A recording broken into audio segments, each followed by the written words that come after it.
Tiba-tiba, seseorang jatuh entah dari mana dan meratakan mobil.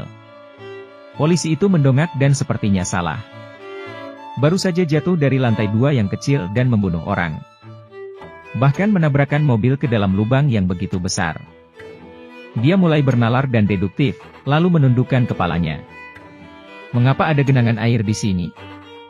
Polisi segera menyadari bahwa jalan ini mungkin bukan tempat terjadinya kejahatan, dan mobil-mobil lewat.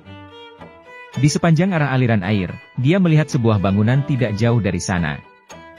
Jadi dia memutuskan untuk pergi dan melihat-lihat, dan mengobrol tentang pecahan kaca di lantai bawah. Benar saja, polisi itu mendongak, apa-apaan itu? Berkat penglihatannya, dan berkat reaksi cepatnya, keduanya hampir mati. Mereka berkeringat dingin saat itu, dan dewa kematian datang. Kedua polisi itu tidak tahu tentang pembunuhan aneh ini. Ini baru permulaan, bahaya sebenarnya akan terjadi di lift gedung. Dari kelima orang itu, menurut Anda siapa pembunuhnya? Film yang akan kita bicarakan hari ini berjudul The Devil in the Elevator. Pengejaran yang menegangkan di ruang kecil sangat menarik. Jika endingnya ada di titik pengoptimalan itu, mungkin sebanding dengan pembunuhan. Tebak apa yang terjadi di lift? Mari kita lihat bersama. Keriting berdiri di posisi terdalam itu bagus, hanya bisa melihat pantat wanita cantik di depan. Cukup terbalik, dia pikir tidak ada yang memperhatikan. Tapi dia tidak menyangka bibi di sebelahnya akan terus menatap dia yang agak memalukan. Pada saat ini, lift bergetar sebentar, apakah itu tidak berfungsi? Bibi sedikit khawatir. Jadi saya mulai bertanya kepada satpam, apa yang terjadi dengan lift ini? Saya ingin mengeluh. Satpam mengatakan bahwa saya adalah pekerja sementara, dan saya tidak diberi walkie-talkie. Percuma Anda memberitahu saya hal ini. Bibi masih hendak membalas, namun tiba-tiba radio berbunyi. Ternyata ruang pengawas sudah mengetahui bahwa lift tidak berfungsi, dan hendak mengirim seseorang untuk memperbaikinya. Kelima orang itu menghadap ke kamera dan ingin mengadu. Tetapi mereka tidak berdaya, siarannya satu arah, dan suaranya tidak dapat ditransmisikan, jadi tunggu saja. Petugas keamanan mengeluarkan ponselnya dan ingin menelepon meja depan. Tetapi tidak ada sinyal sama sekali. Ketika lampu di lift tiba-tiba padam, Bibi berteriak dalam kegelapan, mengatakan jangan sentuh aku, dan kemudian panggilan itu muncul lagi. Kali ini giliran bawaan yang malu, semua orang mengira dia psikopat. Kamu bilang ingin menyentuh Xiao Mei, apa yang dipikirkan Momodama? Melihat mata curiga semua orang, satpam itu tidak punya pilihan selain mengkerut. Dia mengatakan bahwa dia memiliki bayangan psikologis ketika dia masih kecil dan menderita claustrophobia yang parah, jadi dia tidak dapat disalahkan untuk ini. Oke, maka semua orang akan mulai bosan. Curly merekomendasikan usia tua kepada bibinya. Kepala Xiao Shuai berdengung. Xiao Mei kepanasan, baru saja melepas bajunya. Dia cukup putih, semua orang menikmatinya. Saya tidak tahu apa yang terjadi, Xiao Mei merasakan seseorang menyentuh tubuhnya dari belakang. Kemudian dia melihat ke belakang, tapi hanya ada pria rambut keriting di belakangnya. Xiao Mei hendak memarahi, tetapi lift mulai berkedip lagi. Kali ini lampu dimatikan untuk jangka waktu yang lebih lama, dan terjadi guncangan hebat lainnya. Xiao Mei kesakitan. Dia berkata bahwa seseorang baru saja melukainya. Jangan berpikir bahwa tersangka terbesar pasti keriting rambut. Ayo bantu dia berdiri dan lihat. Ada luka di punggung Xiao Mei, dan rambut keriting berlumuran banyak darah. Dia menjelaskannya dengan sangat tidak masuk akal.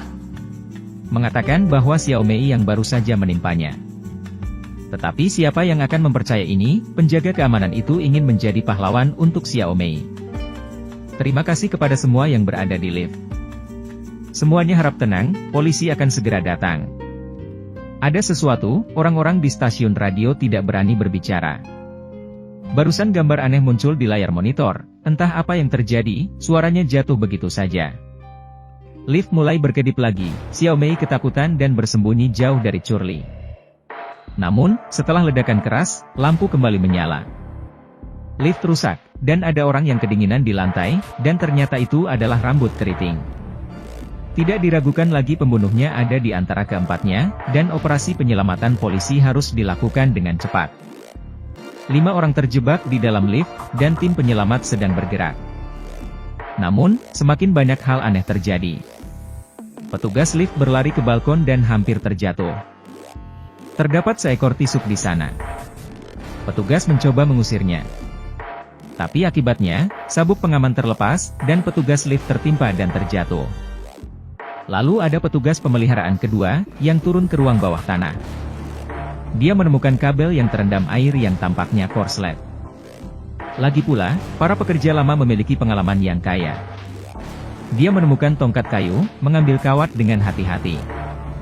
Lift ini mengungkapkan keanehan. Demi keamanan, polisi memutuskan untuk menghancurkan tembok dengan kasar, dan menyelamatkan dari luar. Dia berkata kembali ke Tisiang, tolong menjauh dari tembok. Curly terbunuh, dan aku tidak tahu siapa yang melakukannya. Xiao Shuai menemukan sepucuk surat di tangannya, yang mengatakan dia akan pergi ke lantai 35. Masih ingat filmnya? Dalam kasus jatuh dari gedung di awal. Lantai 35 menjadi tempat pembunuhan, dan ternyata pria itu terpaksa mati karena melihat rambut keriting datang. Rambut keriting adalah pembohong profesional dengan korban yang tak terhitung jumlahnya. Rambut keriting pantas mendapatkan kematiannya, tetapi mengapa keanehan di lift tidak berhenti? 4 tersisa. Orang-orang mulai curiga satu sama lain. Kedua pria itu pasti yang paling dicurigai, tetapi mereka saling mencari dan tidak menemukan apapun. Bibi di sebelahnya menendang mayat itu, mencoba menggerakkan rambut keriting ke arah mereka saat keduanya mencari sesuatu. Tetapi Satpam menemukan apa yang bisa dia lakukan. Jangan menendang di sini. Saya tidak menyangka Bibi cukup mendominasi, dan berkata, tidak, saya tidak bisa. Wanita tua asli memiliki semprotan anti serigala. Tidak berani menerima benda ini dan menjatuhkannya. Mudah untuk menyemprot orang menjadi buta. 3 orang mengira dia menakut-nakuti orang-orang. Saya tidak menyangka bahwa Bibi itu tidak berhati lembut sama sekali, dan dia hanya menekan. Yang memalukan adalah botol semprotannya sudah kadaluarsa, dan Satpam menyambar bibinya. Sejujurnya, polisi telah mengawasi di luar dan merasa bahwa tidak satupun dari orang-orang ini tidak beres. Benar saja, setelah lebih dari 10 menit, hasil investigasi keluar. Tidak ada yang sederhana, Bibi adalah seorang pencuri yang mencuri tas ketika dia memasuki hotel, 3 pengusaha. Dan Xiao Shuai adalah seorang prajurit di medan perang sebelumnya. Dia mungkin biasa membunuh orang seperti di lift ini, tanyakan saja siapa yang takut pada siapa. Polisi terus mengawasi pengawasan, dan setelah beberapa saat lampu padam lagi. Beberapa menit kemudian terdengar suara keras, lift mati, dan orang kedua, Bibi, dicekik sampai mati. Xiao Shuai membantunya, tetapi sebuah suara muncul dari belakang dan berkata, tunggu sebentar. Orang yang baru saja meninggal tidak sebaik penjaga keamanan yang meringkuk di sudut. Dengan ekspresi aneh di wajahnya, sekarang hanya ada 3 orang tertinggal di lift. Saatnya gunakan trik kecantikan. Xiao Mei mungkin berpikir bahwa Satpam lebih agresif. Jadi dia berinisiatif untuk berjabat tangan untuk menunjukkan niat baiknya. Lalu meluncurkan keterampilan untuk mendorong kedua pria yang hadir untuk berduel. Namun, tanpa diduga, Satpam begitu kuat sehingga dia ditekan ke dinding oleh Xiao Shuai. Untungnya, radio pengintai berdering lagi saat ini, mengatakan bahwa tidak ada dari Anda yang bergerak. Tekan tangan Anda di dinding, tim penyelamat akan segera menggalinya. Oke, saat ini semuanya harus patuh. Namun, dalam beberapa menit, Xiao Mei melepaskan tangannya. Alasannya adalah dia terlalu lelah untuk bertahan. Xiao Shuai berkata, kamu tidak bisa melakukan ini. Jadi saya berbalik dan memelototinya. Mungkin dia tidak cocok dengannya sebelumnya. Saya ingin bermain putaran kedua. Kesempatan akan segera datang. Lift menyala akan padam lagi. Lampu di lift berkedip, ketiganya dengan cepat mengeluarkan ponsel mereka, tetapi ponsel juga dimatikan. Setelah beberapa saat, Satpam adalah orang ketiga yang meninggal di sini. Saat ini, hanya ada mereka berdua di dalam lift, jadi tidak perlu berpura-pura. Orang tua itu dengan cepat meledakkan dirinya, tetapi keduanya masih bersikeras bahwa pihak lain adalah pembunuhnya. Mereka mengambil pecahan kaca di tanah dan mulai saling berhadapan. Tetapi setelah isyarat yang panjang, tak satu pun dari mereka bergerak. Katakan berhenti memukul, kali ini sangat cepat. Tapi dia sudah mengatakan ini lebih dari 3 kali, tapi tidak ada kemajuan nyata. Xiao Mei memutuskan untuk meletakkan gelas di tangannya untuk menunjukkan ketulusannya. Xiao Shuai juga tidak tahu berterima kasih dan meletakkan gelasnya juga.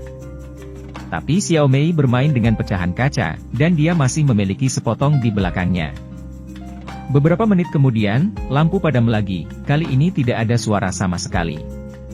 Sepertinya Xiao Shuai mengeluarkan ponselnya dan Xiao Mei mengeluarkan kacanya dengan kesurupan. Tetapi lampunya dinyalakan lagi, hasilnya justru sebaliknya, Xiao Mei jatuh ke tanah. Maaf, tapi tangan Xiao Shuai berlumuran darah, dia melihat kembali ke lensa. Lalu dengan cepat membantu Xiao Mei menghentikan lukanya. Sementara itu, Bibi berdiri di belakang tanpa ekspresi di wajahnya. Ternyata pelakunya adalah dia. Saya melihat mata Bibi menjadi hitam pekat, dia lebih seperti setan daripada pembunuh. Bibi bilang aku datang untuk menangkapmu, apakah kamu tahu kejahatan apa yang aku lakukan? Xiao Shuai tiba-tiba teringat bahwa dia sedang mengemudi di malam hari beberapa tahun yang lalu. Dia mengambil minuman sambil mengemudi di jalan raya. Setelah itu dia mengalami kecelakaan. Ketika dia turun dan melihat korban, dia segera pergi. Dia sama sekali tidak memiliki rasa tanggung jawab. Xiao Shuai tidak hanya mengalami kecelakaan, tetapi juga melarikan diri. Hanya menyisakan catatan, saya minta maaf kepada keluarga pihak lain. Sekarang tentu saja dia tahu apa arti persidangan iblis. Xiao Shuai telah menderita selama 5 tahun sejak dia mengetahui kesalahannya. Alangkah baiknya jika kasusnya dapat diselesaikan hari ini. Bawa aku pergi. Saya memiliki novel yang tak terhitung jumlahnya di hati saya. Terus-menerus mengaku dan bertobat kepada orang-orang di depan saya dan Walkie-talkie. Dia akhirnya mengumpulkan keberanian untuk menghadapi semuanya secara langsung. Setelah mendengar ini, Bibi berdiri dengan dingin, mengawasinya menjatuhkan kalimat. Sayang sekali. Kemudian lampu lift padam lagi hingga seluruh gedung diselimuti kegelapan. Setelah beberapa saat, lampu menyala lagi, pintu lift terbuka, dan iblis itu menghilang. Hanya Xiao Shuai yang duduk di lift, dia diselamatkan, tetapi dia juga ditangkap. Tabrak lari adalah kejahatan, dan suami dari ibu dan anak itu akan menunggunya di pengadilan. Polisi yang mengemudi di depan memberitahu Xiao Shuai bahwa saya adalah suaminya. Pada titik ini, filmnya sudah selesai. Film ini sangat bagus, bagian depannya sangat bagus. Tapi itu belum selesai. Jika akhir cerita ini bisa lebih kaya, itu akan sangat berbeda. Misalnya, jika Anda mengikuti jalur Now You See Me, kelima orang ini adalah polisi yang dirancang dan diatur di lift dengan berbagai cara. Tidak hanya membunuh kerugian bagi orang-orang, tetapi juga membalas dendam. Lebih baik, dan rasa logika dan ketegangan akan jauh lebih baik. Lihatlah rute fantasi yang kita ambil sekarang. Titik akhir pengampunan dan penebusan, masih terasa sedikit dipaksakan. Baiklah, itu saja untuk film ini. Sampai jumpa.